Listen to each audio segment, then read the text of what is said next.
ಆಗಿದ್ದೀರಿ ಅಂತ ನಂಬಿದ್ದೀನಿ ರಾಯರ ದಯದಿಂದ. ಹಾಗೆ ತಾಯಿ ಮಂಚಾಲಮ್ಮನನ್ನು, ಮಾರಿಕಾಂಬೆಯನ್ನು, ನಮ್ಮ ಆರಾಧ್ಯರನ್ನು ಸ್ಮರಣೆ ಮಾಡ್ತಾ ನಾನು ಇವತ್ತು ನನ್ನ ಕಾರ್ಯಕ್ರಮಕ್ಕೆ ತಮಗೆಲ್ಲರಿಗೂ ಸ್ವಾಗತವನ್ನು ಬಯಸ್ತಾ ಇದ್ದೀನಿ. ತುಂಬ ದಿನ ಆಯಿತು ನನ್ನ ವಿಡಿಯೋ ಬರದೆ ಅಲ್ವಾ. ಅಕ್ಷಯ ತದಿಗೆ ಬಂತಲ್ವಾ, ಹಾಗಾಗಿ ಅಕ್ಷಯ ತದಿಗೆ ದಿವಸ ಚಿನ್ನನ ಖರೀದಿ ಮಾಡಿ ಅಥವಾ ಬೆಳ್ಳಿನ ಖರೀದಿ ಮಾಡಿ ಅಂತ ಹೇಳಕ್ಕೆ ಬಂದಿದ್ದೀನಿ. ಹೌದಲ್ವಾ? ಚಿನ್ನ ಖರೀದಿ ಮಾಡೋಕ್ಕೆ ಆಗತ್ತಾ? ಮಧ್ಯಮ ವರ್ಗದವರಿಗೆ ಮತ್ತು ಬಡ ಕುಟುಂಬದವರಿಗೆ ಇನ್ನು ಮೇಲೆ ಚಿನ್ನ ಅಂದ್ರೇ ವೈರಾಗ್ಯ ಬರುವಂಥ ದಿನ ಬಂತು. ಅಕ್ಷಯ ತದಿಗೆ ದಿವಸ ಚಿನ್ನವನ್ನು ಖರೀದಿ ಮಾಡಿ ಇನ್ನೊಂದು ಅಕ್ಷಯ ತದಿಗೆ ಒಳಗೆ ಅಕ್ಷಯದ ಹಾಗೆ ನಿಮ್ಮ ಮನೆಯಲ್ಲಿ ಚಿನ್ನ ಒದಗಿ ಬರುತ್ತೆ. ಆಗೋದಿಲ್ಲ, ಈಗ ಆಗೋದಿಲ್ಲ, ಆವಾಗ ಆಗಿರ್ಬೋದಲ್ವಾ. ಈಗಂತೂ ಖಂಡಿತ ಆಗೋದಿಲ್ಲ. ಒಂದು ಸಲ ತಗೊಳ್ಳೋಕ್ಕೆ ಹರಸಾಹಸ ಮಾಡಬೇಕು. ಇನ್ನು 1 ವರ್ಷದೊಳಗೆ ಎಷ್ಟು ತೊಗೊಳಕ್ಕಾಗತ್ತೆ? ಅದು ಯಾರಿಗೆ ಅನ್ವಯಿಸುತ್ತೆ? ಬಡ ಕುಟುಂಬ ಮತ್ತು ಮಧ್ಯಮ ವರ್ಗದವ್ರಿಗೆ ಮಾತ್ರ. ಬಾಕಿದ್ದವ್ರು ತೊಗೋತಾರೆ ಬಿಡಿ, ಅದೇನು ಮಾಡೋಕ್ಕಾಗಲ್ಲ. ಹಣ ಇದೆ, ಹಣ ಬಲ ಇದೆ, ತೊಗೋತಾರೆ, ಅದೇನು ಅವರಿಗೆಲ್ಲ ಸಮಸ್ಯೆ ಅಲ್ಲ ಅಲ್ವಾ. ಹಾಗಾಗಿ ಅಕ್ಷಯ ತದಿಗೆ ದಿವಸ ಚಿನ್ನ, ಬೆಳ್ಳಿ, ಇನ್ನಿತರ ವಸ್ತುಗಳನ್ನು ಖರೀದಿ ಮಾಡಿ ಅಂತಾರೆ. ಆದರೆ ನಾನು ಎರಡೇ 2 ರೆಮಿಡಿಯನ್ನು ನಿಮ್ಮ ಮುಂದೆ ತಂದಿದ್ದೀನಿ. ಸುಲಭವಾಗಿರುವಂಥದ್ದು. ಬಹುಶಃ ಹೋದ ವರ್ಷವೂ ಹೇಳಿದ್ದೀನಿ ಅಂತ ಅಂದ್ಕೊಂಡಿದ್ದೀನಿ ನಾನು. ಯಾಕಂದರೆ ನಾನು ಯೂಟ್ಯೂಬ್ ಮಾಡೋಕ್ಕೆ ಶುರು ಮಾಡಿದಾರ್ವಿ ಅಕ್ಷಯ ತದಿಗೆ ದಿವಸ ಇದನ್ನು ತಗೊಂಡೇ ಬನ್ನಿ, ಇದನ್ನು ಮಾಡಿ ಅಂತ ಹೇಳ್ತೀನಿ. ನಾನು ಹೇಳುವಂಥದ್ದು ಏನು ಅಂದರೆ, ಅಕ್ಷಯ ತದಿಗೆ ದಿವಸ ನೀವು ನಿಮ್ಮ ಮನೆಯ ಬಾಗಿಲಿಗೆ ಸ್ವಸ್ತಿಕವನ್ನು ಬಿಡಿಸಿ. ಅದು ಹಳದಿ ಕಲರ್ ಅರಿಶಿಣದಿಂದ ಸ್ವಸ್ತಿಕನ್ನು ಬಿಡಿಸಿ. ಆಮೇಲೆ ನೀವು ಅರಿಶಿಣದ ಕೊಂಬನ್ನು ಖರೀದಿ ಮಾಡಿ ತಗೊಂಡು ಬನ್ನಿ. ಹಾಗಾದರೆ ಅಕ್ಷಯ ಆಗತ್ತೆ ಏನು? ಈ ಬಡ ಕುಟುಂಬದವರಿಗೆ, ಬಡ ವರ್ಗದವರಿಗೆ ಆರೋಗ್ಯ ಚೆನ್ನಾಗಿದ್ದರೆ ಸಾಕು ಅಂತೀವಿ ನಾವಲ್ವಾ. ಚಿನ್ನದ ಮಾತು ಮುಗೀತು ಬಿಡಿ, ಚಿನ್ನ ವೈರಾಗ್ಯನೇ ಬಂದುಬಿಡುತ್ತೆ. ಅಯ್ಯೋ, ಚಿನ್ನ ಅಂದರೆ ಲಕ್ಷನೇ ಇರಲ್ಲ ಇನ್ನು ಮೇಲೆ. ಯಾಕಂದರೆ 2 ಲಕ್ಷಕ್ಕೆ ಹೋಗುತ್ತಂತೆ ಅದು. ತೊಲೆ 10 ಗ್ರಾಮಕ್ಕೆ 2 ಲಕ್ಷ ಹೋಗೋದಾದರೆ ಒಬ್ಬ ಬಡ ಕುಟುಂಬ ಮತ್ತು ಒಬ್ಬ ಮಧ್ಯಮ ವರ್ಗದವನು ಹೇಗೆ ಚಿನ್ನವನ್ನು ಮಾಡ್ಕೊಳ್ಳಿಕ್ಕೆ ಸಾಧ್ಯ ಅಲ್ವಾ? ಚಿನ್ನ ಬೇಡ ಬಿಡಿ, ನಮಗೆ ಹೊಟ್ಟೆ ತುಂಬಬೇಕಲ್ವಾ, ಹೊಟ್ಟೆ ತುಂಬಬೇಕು. ಹಾಗಾಗಿ ಅಕ್ಷಯ ತದಿಗೆ ದಿವಸ ಅಕ್ಕಿಯನ್ನು ತೊಗೊಂಡು ಬನ್ನಿ.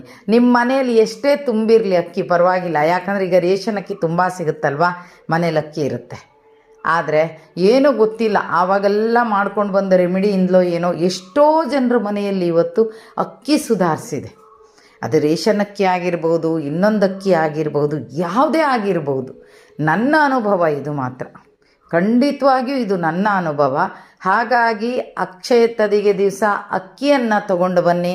ಅಕ್ಕಿ ಉದ್ಭವ ಆಗುತ್ತೆ, ಜೊತೆಗೆ ನಮ್ಮ ಆರೋಗ್ಯಕ್ಕೂ ಒಳ್ಳೆಯದಾಗುತ್ತೆ. ಅನ್ನ ಉಂಡ್ರೆ ತಾನೆ ನಾವು ಕೈಕಾಲು ಶಕ್ತಿ ಇರೋದು. ಏನೋ 1, 2, 3 ದಿವಸ ಉಪವಾಸ ಮಾಡ್ಬೋದು, ಗೋಧಿನೋ, ಹಣ್ಣೋ, ಹಂಪಲೋ, ಹಾಲೋ ತಿನ್ಬೋದು. ಆಮೇಲೆ ಅದೇ ಅನ್ನ ಸಾಂಬಾರು ಅದನ್ನೇ ತಿನ್ನೋದು ನಾವು. ಮುದ್ದೆಗಿದ್ದೆ ಬಿಡಿ, ಎಷ್ಟೋ ಜನರಿಗೀಗ ಮುದ್ದೆ ಜೊತೆ ಮುದ್ದೆ ಉಣ್ಣೋರಂತೂ ಬಿಡಿ, ಹೆಚ್ಚಾಗಿ ಮುದ್ದೆನೇ ಉಣ್ತಾರೆ, ಮುದ್ದೆ ಮತ್ತು ರೊಟ್ಟಿನ. ಆದರೆ ಈ ಅನ್ನ ಉಣ್ಣಬೇಕು ಅನ್ನೋರು ಮಾತ್ರ, ಅವರಿಗೆ ಅದು ಉಂಡ್ರೇ ಸಮಾಧಾನ. ಅನ್ನ ದೇಹಕ್ಕೆ ತೊಗೊಂಡ್ರೇ ಅವರು ಚೇತರಿಕೆ ಆಗುತ್ತೆ, ಅವರಿಗೆ ಸಮಾಧಾನ ಆಗುತ್ತೆ.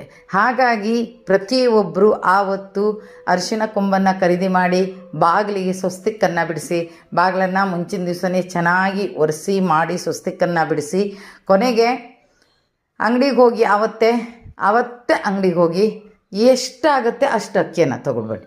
ಅರ್ಧ KGಯಿಂದ ಸ್ಟಾರ್ಟ್ ಮಾಡಿ. ನಿಮ್ಮ ಹತ್ರ ಜಾಸ್ತಿ ಬೇಡ, ಬೇರೆ ತುಂಬ ಅಕ್ಕಿ ಇದೆ, ಅರ್ಧ KG ಅಕ್ಕಿ ತೊಗೊಂಡು ಬನ್ನಿ. ಅರ್ಧ KG ಅಕ್ಕಿಯನ್ನು ತೊಗೊಂಡು ಬನ್ನಿ, 1 KG ಅಕ್ಕಿಯನ್ನು ತೊಗೊಂಡು ಬನ್ನಿ, ಎಷ್ಟಾದರೂ ಆಯಿತು. ಒಟ್ಟಾರೆ ಆವತ್ತು ಅನ್ನಪೂರ್ಣೇಶ್ವರಿ ಅಕ್ಕಿ ರೂಪದಲ್ಲಿ ಮನೆಗೆ ಪ್ರವೇಶ ಆಗಬೇಕು. ಹಾಗೆ ಆಗಿದ್ದೇ ಹೌದಾದರೆ ನಮಗೆ ಅಕ್ಕಿಗೆ ಯಾವುದೇ ರೀತಿ ತೊಂದರೆ ಆಗಲ್ಲ, ಅಕ್ಷಯದ ಹಾಗೆ ಒದಗುತ್ತೆ.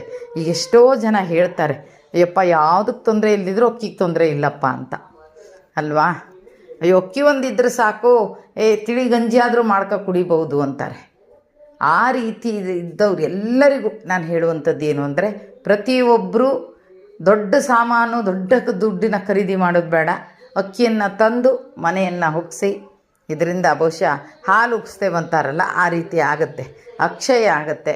ಹಾಗಾಗಿ ಪ್ರತಿಯೊಬ್ಬರಿಗೂ ಪ್ರತಿ ವರ್ಷ ನಾನು ಇದನ್ನು ಹೇಳ್ತಾನೆ ಬರ್ತಾನೆ ಇದ್ದೀನಿ, ಅಕ್ಕಿಯನ್ನು ತೊಗೊಂಡು ಬನ್ನಿ ಅಂತ. ಆರಾಮಾಗಿ ಅಕ್ಕಿಯನ್ನು ತೊಗೊಂಡು ಬನ್ನಿ. ದುಡ್ಡಿಲ್ಲ ಅಂತ ಚಿಂತೆ ಮಾಡಬೇಡಿ. ಅಕ್ಕಿಗಾಗೋಷ್ಟು ದುಡ್ಡಂತೂ ಖಂಡಿತ ಇರುತ್ತೆ, ಚಿನ್ನ ಖರೀದಿ ಮಾಡೋಕ್ಕಂತೂ ಇರೋದಿಲ್ಲ. ಹಾಗಾಗಿ ಪ್ರತಿಯೊಬ್ಬರು ಅಕ್ಷಯ ತದಿಗೆ 20ನೇ ತಾರೀಕು ಸೋಮವಾರ ದಿವಸ ಅಕ್ಕಿಯನ್ನು ಖರೀದಿ ಮಾಡಿಕೊಂಡು ಬನ್ನಿ ಅಂತ ಹೇಳ್ತಾ ಇವತ್ತಿನ ಈ ಕಾರ್ಯಕ್ರಮವನ್ನು ಇಲ್ಲಿಗೆ ಮುಗಿಸ್ತಾ ಇದ್ದೀನಿ. ಜೈ ಹಿಂದ್, ಜೈ ಕರ್ನಾಟಕ ಮಾತೆ. ಸರ್ವೇ ಜನ ಸುಖಿನೋ ಭವಂತು.